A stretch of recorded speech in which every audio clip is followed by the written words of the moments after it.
گڑبڑ کہاں آتی ہے؟ جہاں آپ کو عقیدت ہو. عقیدت اس محبت کو کہتے ہیں جو کسی کی بزرگی کی وجہ سے ہو رہی ہو. یہاں لوگوں کی اصلاح بھی ہوتی ہے اور لوگ اس عقیدت میں گمراہ بھی ہوتے ہیں. کیونکہ جب آپ کو کسی سے عقیدت ہو گئی نا تو آپ کے دماغ میں کھوپڑی میں یہ بات آ جاتی ہے کہ اب یہ جو کہے گا صحیح کہے گا. جیسے پھونکوں والی سرکار, لوگوں کو عقیدت ہو گئی نا, اب لوگ یہ نہیں دیکھ رہے کہ پھونکوں والی سرکار نے اگر واقعی پھونک لگا کے اس لنگڑے کو سیدھا کر دیا ہے تو آغا خان ہاسپٹل میں کیوں نہیں بیٹھ جاتا بھائی؟ تو کامن سینس کی بات ہے نا بھائی. اتنے معذور آ رہے ہیں بائکوں سے گرنے والے, آپ ایک سلنڈر میں پھونک بھر کے دے دیں, ہم اسی سلنڈر سے لوگوں کو اسپرے کرتے رہیں گے, ٹانگیں صحیح ہوتی رہیں گی. کیا خیال ہے بھائی؟ لیکن عقیدت انسان کو اندھا کر دیتی ہے.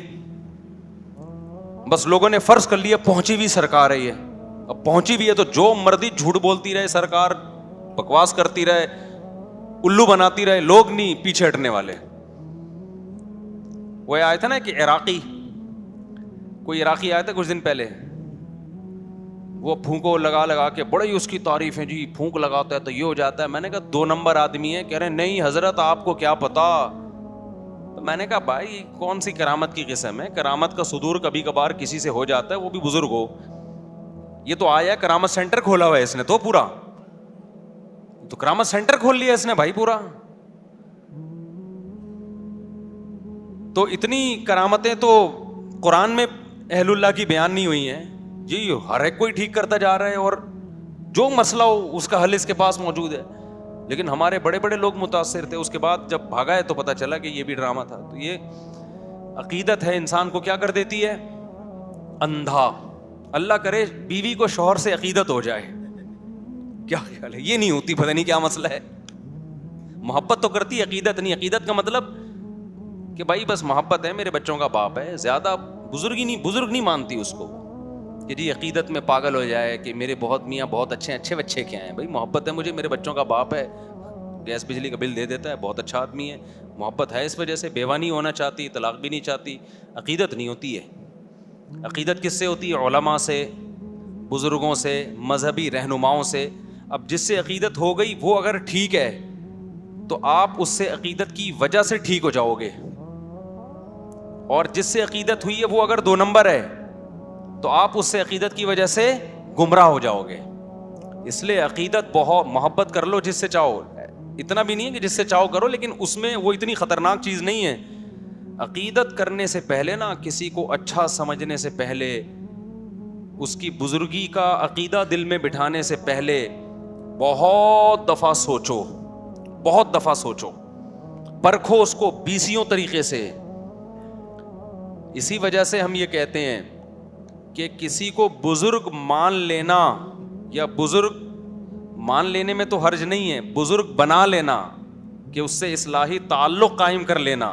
کہ آج سے میرے یہ پیر صاحب ہیں, لوگ کہتے ہیں نا مرشد پیر بنایا ہوا ہوتا ہے نا. رشتہ تلاش کرنے میں اتنی تگ و دو نہ کیا کرو, لیکن کسی بزرگ سے بیعت ہونے میں اس سے زیادہ ٹینشن اٹھایا کرو, اس کو پرکھا کرو. سمجھتے ہو کہ نہیں سمجھتے؟ لوگ بیعت ہوتے ہیں نا, فلاں بزرگ کے ہاتھ پہ بیعت ہو گیا, اس سے اصلاح لے رہا ہوں, یہ بہت مبارک عمل ہے, اس کے بڑے فائدے ہوتے ہیں. لیکن یہ جب مبارک عمل ہے جب جس کے ہاتھ پہ بیعت ہو رہے ہو وہ 2 نمبر آدمی نہ ہو, وہ کیا ہو؟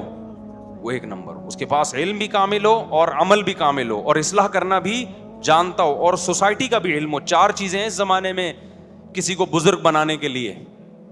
4 میں سے ایک شرط بھی مارکیٹ سے شارٹ ہوگی نا, وہ الٹا نقصان ہوگا آپ کو.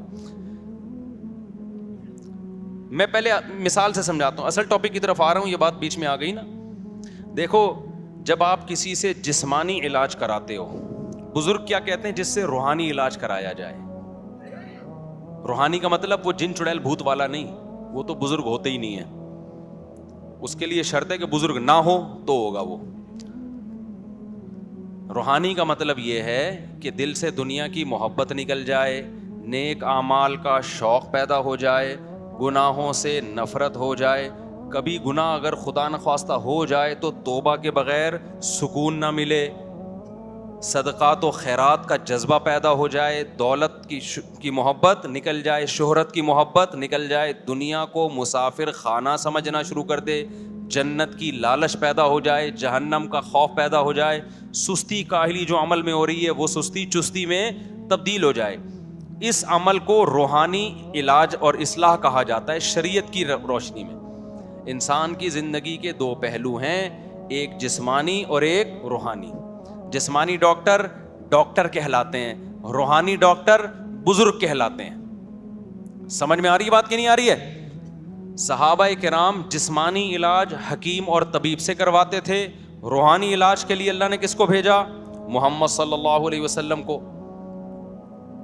کیا مطلب؟ یزکیہم, نبی کا کام ہے ان کا تزکیہ کرنا, ان کو گناہوں سے پاک کرنا, توبہ کروانا, ان سے عقیدہ بھی پاک ہو جائے اور عمل بھی پاک ہو جائے.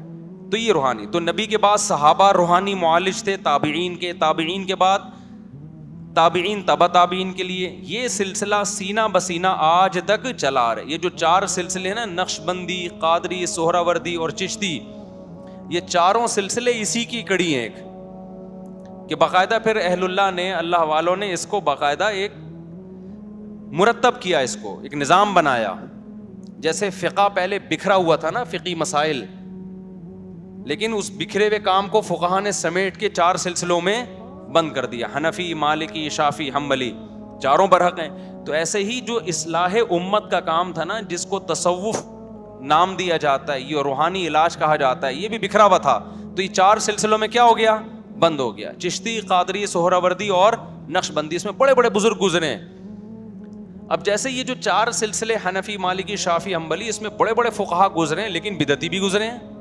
تو ایسے ہی یہ 4 تصوف کے سلسلے میں بڑے بڑے اللہ والے گزرے, مگر 2 نمبر بھی گزرے ہیں. کیونکہ فوراً لوگ مثال دیتے ہیں, وہ فلاں 2 نمبر تھا. بھائی 2 نمبر تو ہر طبقے میں ہوتے ہیں نا, اس کا یہ مطلب تھوڑی ہوتا کہ سلسلہ ہی غلط ہو گیا. تو پوری دنیا میں جہاں بھی آپ جائیں گے نا, جتنے بڑے بڑے اللہ والے گزرے ہیں, میجورٹی انہی 4 سلسلوں میں سے کسی میں سے تعلق نظر آئے گا آپ کو. تو یہ کس کے لیے؟ روحانی علاج. اب روحانی علاج کا مطلب سمجھ گئے؟ کیونکہ یہ عامل لوگ پھر کیش کراتے ہیں, دیکھو مفتی صاحب بھی روحانی علاج کے قائل ہیں, لہذا آئیے چڑیل ہم سے بھگوائیے. وہ روحانی علاج نہیں.